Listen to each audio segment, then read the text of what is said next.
Herbalist online में हाजिर हूँ आपकी खिदमत में, वो सब लेकर जो आपके लिए अच्छा है, मुफीद है और ज़रूरी है।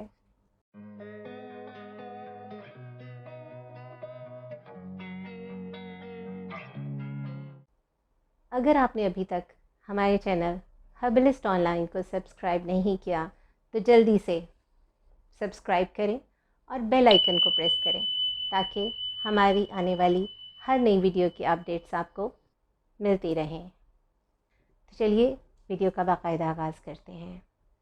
अस्सलाम वालेकुम। आजकल बात हो रही है मौसमी फलों की, यानी कि मौसम गर्मा में पाए जाने वाले मखसूस फल, जिनकी अफादियत से हम उसी कदर मुस्तफ़ीद हो सकते हैं जब हम उनकी अहमियत को जान सकें। और हम ये वीडियोस आपके लिए बनाते हैं ताकि हम आपको इन फलों की अफादियत, अहमियत और इस्तेमाल के बारे में ज़्यादा से ज़्यादा इन्फॉर्मेशन दे सकें। पिछली वीडियोस में ज़िक्र हुआ फ़ालसे का और जामन का। आज हम जिस फल के बारे में बात करने वाले हैं वो बहुत ही ख़ासुल ख़ास है। हमारे यहाँ गर्मियों में सबसे ज़्यादा कसरत से इस्तेमाल होने वाला फल है। जान गए होंगे अब तक तो आप। जी हाँ, हम बात कर रहे हैं आम की।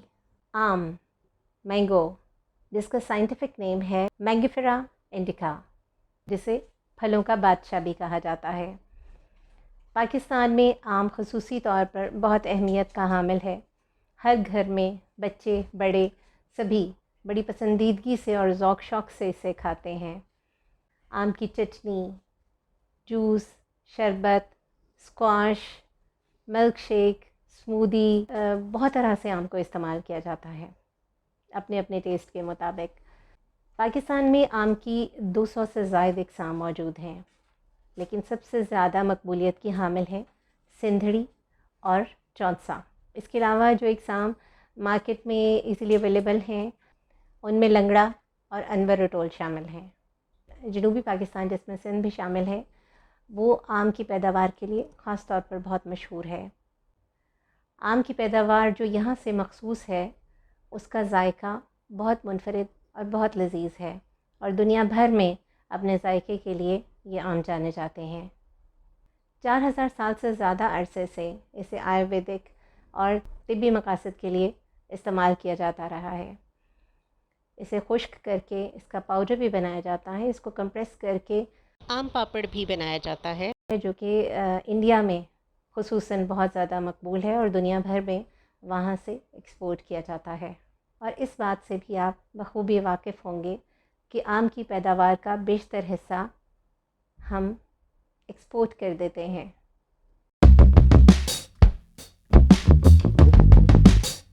हस्बे साबिक, हस्बे रिवायत, हस्बे मामूल। सबसे पहले हम बात करते हैं आम के न्यूट्रिएंट्स की। कौन कौन से ग़िज़ाई अज्जा इसमें मौजूद हैं और उनकी न्यूट्रिशनल वैल्यू क्या है। हम एक एवरेज साइज़ को लेते हैं, यानी कि एक कप 165 ग्राम्स ऑफ मैंगो। एक कप आम यानी 165 ग्राम में शामिल होती हैं टोटल फ़ैट 0.7 ग्राम, जिसमें सेचुरेटेड फ़ैट है 0.2 ग्राम, जो कि 1% है डेली वैल्यू का। डेली वैल्यू से क्या मुराद है, सबसे पहले मैं आपको ये बताती चलूँ। हमें डेली 2000 to 2500 कैलोरीज़ की ज़रूरत होती है, तो उसका 1%। कोलेस्ट्रॉल इसमें बिल्कुल मौजूद नहीं होता। सोडियम 1.6 मिलीग्राम यानी कि 0%। पोटेशियम 277.2 मिलीग्राम्स यानी डेली वैल्यू का 7%। 165 ग्राम आम में टोटल कार्बोहाइड्रेट्स मौजूद होते हैं 25 ग्राम्स, यानी कि डेली वैल्यू का 8%। इसको अगर हम ब्रेक डाउन करें तो इसमें डाइटरी फाइबर है 2.6 ग्राम यानी डेली वैल्यू का 10%, और शुगर इसमें है 23 ग्राम्स।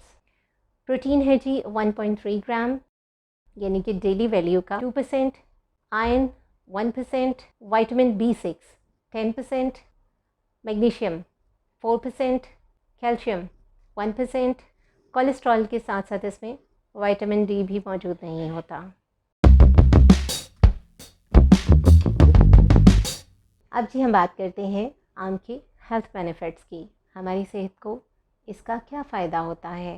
हमें ये क्यों खाने चाहिए, किस कदर खाने चाहिए, किन किन बीमारियों में ये हमारे लिए काफ़ी हेल्पफुल रहते हैं और किन इंडेक्सेस को लो डाउन करने में ये हमें एड करते हैं। वीडियो को आखिर तक देखिएगा क्योंकि ये वीडियो खुसूसी तौर पर शुगर के मरीज़ों के लिए बनाई गई है। वीडियो को देखने के बाद आप ये अच्छी तरह से जान सकेंगे आया शुगर के मरीज़ों को आम खाना चाहिए या नहीं, अगर खाना चाहिए तो किस कदर और किस तरह। आम में चूँकि विटामिन ए मौजूद होता है जो कि हमारे इम्यून सिस्टम को मज़बूत करने में बहुत अहम किरदार अदा करता है।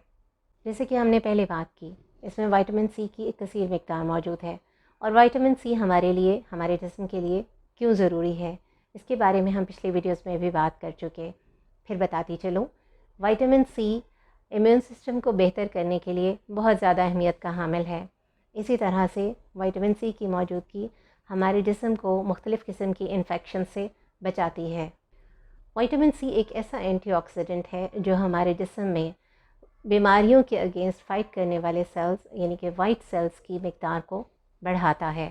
न सिर्फ विटामिन सी बल्कि आम में और भी न्यूट्रिएंट्स मौजूद हैं जैसे कि कॉपर, फोलेट, विटामिन ई और कुछ बी विटामिन्स जो इम्यूनिटी को सपोर्ट करने में बहुत अहमियत के हामिल हैं। इसके अलावा विटामिन सी की क्या अहमियत है? विटामिन सी एक वाटर सॉल्युबल विटामिन है जो हमारे खून में आयन एब्जॉर्प्शन को बेहतर करता है, जिससे ओवरऑल सेल ग्रोथ और डेवलपमेंट में भी बेहतरी आती है।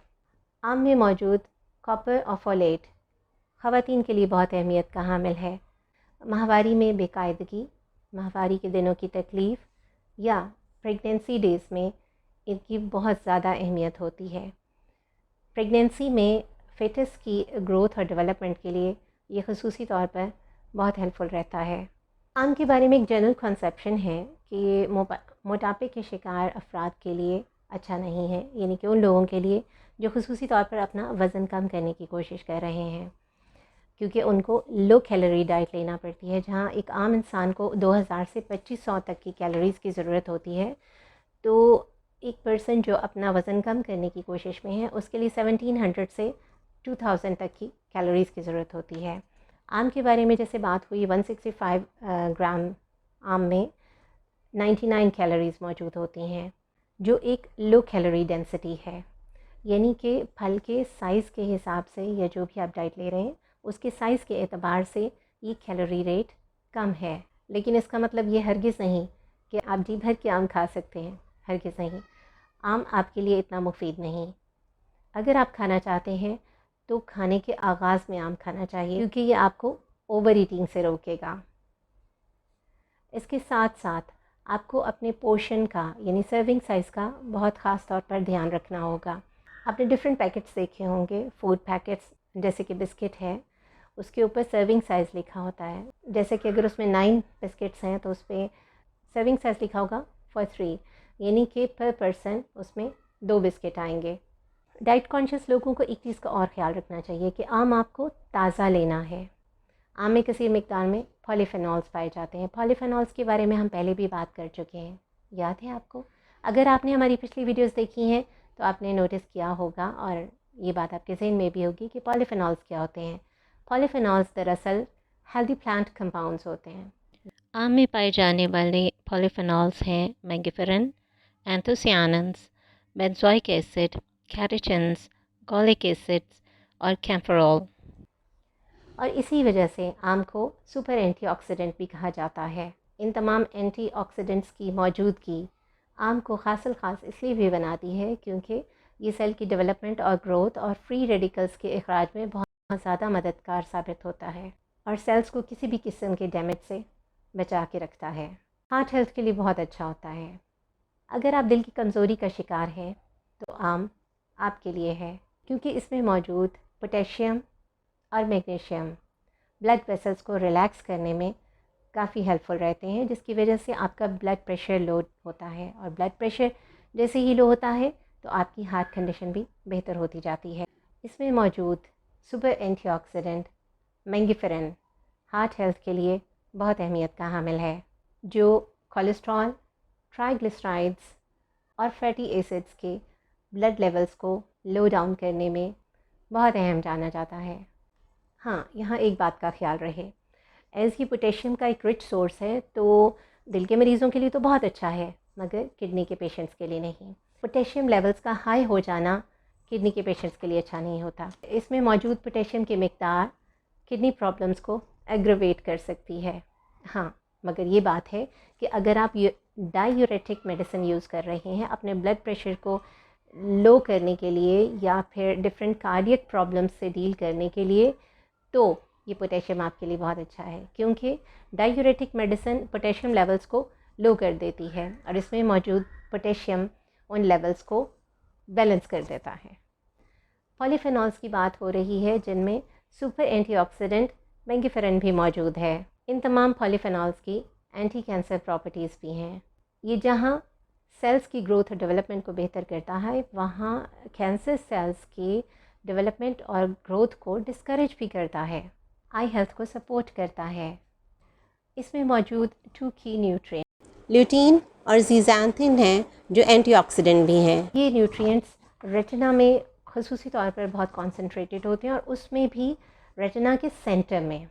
ये दरअसल नेचुरल सन ब्लॉक है जो कि एक्सेसिव लाइट को आंखों तक आने से रोकते हैं, एब्जॉर्प्शन कम करते हैं, यानी कि तेज़ रोशनी से होने वाली नुकसानात से आंखों को महफूज रखते हैं। इसके साथ साथ ब्लू लाइट को भी ब्लॉक करते हैं। और विटामिन ए के बारे में तो आप जानते ही हैं कि वो आंखों के लिए किस कदर मुफीद है। ये ना सिर्फ हमें ड्राई आइज़ बल्कि नाइट टाइम ब्लाइंडनेस से भी महफूज रखता है।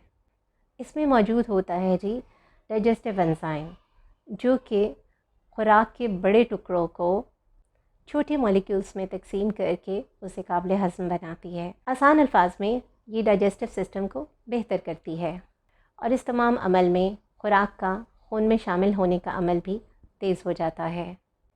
कॉम्प्लेक्स कार्ब्स बआसानी शुगर में तब्दील हो जाते हैं। इसमें भी फिर वही बात आ जाती है, ये खासियत ख़ास तौर पर पके हुए ताज़ा फलों में मौजूद होती है। कच्चे आम खाने से इस सिलसिले में गुरेज करें। इस तरह से आम में डाइटरी फ़ाइबर और पानी की मिकदार भी मौजूद है जो हमें डायरिया से या कॉन्स्टिपेशन से बचाती है। सबसे अहमियत की हामिल वो बात जिसके लिए सारी वीडियो बनाई गई। जी हाँ, जैसे कि शुरू में मैंने जिक्र किया था कि आम शुगर के मरीज़ों के लिए कैसा है। दूसरे ताज़ा फलों की निस्बत एक ताज़ा आम में शुगर की मिकदार कहीं ज़्यादा होती है और यही वो बात है जिसको लेकर शुगर के मरीज़ थोड़ा फ़िक्रमंद होते हैं, आया उन्हें आम खाना चाहिए या नहीं। हम 1 कप की बात कर रहे थे, तो 1 कप आम में मौजूद होती है 22 ग्राम शुगर, 22 ग्राम शुगर, जो कि डायबिटिक कंडीशंस के लिए वरीसम है और ख़ास तौर पे उन लोगों के लिए भी जो अपनी शुगर इंटेक को कम करने की कोशिश कर रहे हैं, फिर चाहे वो शुगर के मरीज़ हों या वो लोग जो अपना वज़न घटाना चाह रहे हैं। आम का ग्लाइसेमिक इंडेक्स है 51। अब ग्लाइसेमिक इंडेक्स क्या है, इसका जिक्र भी पिछले वीडियोस में आता रहा, इसकी वजाहत यहाँ पर करती चलो। ग्लाइसेमिक इंडेक्स से मुराद है कि हम कोई भी खुराक ले रहे हैं उससे हमारा शुगर लेवल किस हद तक पहुँचता है। इसको मापा जाता है 0 से 100 तक। 0 लोएस्ट लेवल और 100 हाईएस्ट लेवल, यानी किसी भी खुराक का ग्लाइसेमिक इंडेक्स हमें बताता है कि वो शुगर के मरीज़ों के लिए किस कदर मुफीद है। ग्लाइसेमिक इंडेक्स चार्ट के मुताबिक अगर किसी फल का ग्लाइसेमिक इंडेक्स 55 से कम है तो वो एक गुड चॉइस है। अगर 56 से 70 के दरमियान है तो बस दरमियाने दर्जे का अच्छा है, और अगर 70 से ज़्यादा है तो बिल्कुल भी अच्छा नहीं, बेहतर है गुरेज किया जाए। आम के ग्लाइसेमिक इंडेक्स है 51। इस बुनियाद पर तो आम हार्ट पेशेंट्स के लिए अच्छा हुआ ना। इसमें डाइटरी फ़ाइबर चूँकि ज़्यादा है, शुगर की मिकदार ज़्यादा है, तो भी डाइटरी फ़ाइबर उसको ब्लड में शामिल होने का प्रोसेस स्लो डाउन कर देगा और उसके मनफी असरात को दूर कर देगा। अब ये पॉइंट सपोर्ट करता है कि आपको आम लेना चाहिए। जब हम शुगर का इंटेक करते हैं, हमारे जिस्म में शुगर जाती है, तो होता क्या है कि हमारी बॉडी पर स्ट्रेस आता है, एक अलर्ट आता है। उस स्ट्रेस को कम करने में एंटीऑक्सीडेंट के तौर पर विटामिन सी का बहुत इम्पॉर्टेंट रोल है। विटामिन सी उस स्ट्रेस को दूर करता है। कैलोरीज़ के हिसाब से, शुगर के हिसाब से आपको एक मॉडरेट साइज़ लेना चाहिए। क्वांटिटी क्या होनी चाहिए आम की, आपको आम दिन में कितनी मरतबा लेना चाहिए, ये आपको ख़ुद देखना होगा। शुगर के मरीज़ के लिए अपनी शुगर को मॉनिटर करना बहुत ज़्यादा ज़रूरी होता है। फ़र्ज़ करें अगर आप 28.5 ग्राम्स ले रहे हैं आम के, तो उसमें शुगर की मिक़दार होगी 12.5 ग्राम्स। यानी कि अगर शुगर की मिक़दार 15 से कम है तो वो आपके लिए नुकसानदेह नहीं। तो इस लिहाज से तो आप आम ले सकते हैं ना, लेकिन उसका पोर्शन साइज़ कम कर दें। आम लेने के बाद अपने ब्लड शुगर को चेक करें। आपका बार बार दिल चाह रहा है आप दिन में 2 से 3 मरतबा लें, लेकिन हर मरतबा शुगर चेक करें। 1 से 2 हफ़्ते में आपको अंदाज़ा हो जाएगा आपकी ब्लड शुगर के लिए आम बिल्कुल भी नुकसानदेह नहीं है या थोड़ी बहुत उसमें डिस्टर्बेंस आ रही है। उसके मुताबिक आप आम की मिक़दार मज़ीद कम कर सकते हैं। अब परेशानी वाली बात क्या आती है शुगर के मरीज़ों के लिए कि जी इसमें फ़ैट भी कम है, प्रोटीन भी कम है, मगर शुगर ज़्यादा है। या एक काम और हो सकता है कि आप जब आम लेते हैं तो चूँकि इसमें प्रोटीन कम है, तो इसके साथ आप प्रोटीन एनरिच्ड फूड ले लें, जैसे कि अंडा वग़ैरह। उससे क्या होगा कि शुगर के साथ-साथ जब प्रोटीन और फ़ैट्स शामिल होंगे, तो ब्लड शुगर को रेगुलेट करने में हेल्पफुल रहेंगे। उम्मीद है आज की वीडियो आपके लिए काफ़ी इन्फॉर्मेटिव रही होगी, तो प्लीज़ इसे लाइक और शेयर ज़रूर करें और दूसरों को नफ़ा पहुँचाने में अपना किरदार अदा करें। अब के लिए इजाज़त दीजिए। अल्लाह हाफ़िज़।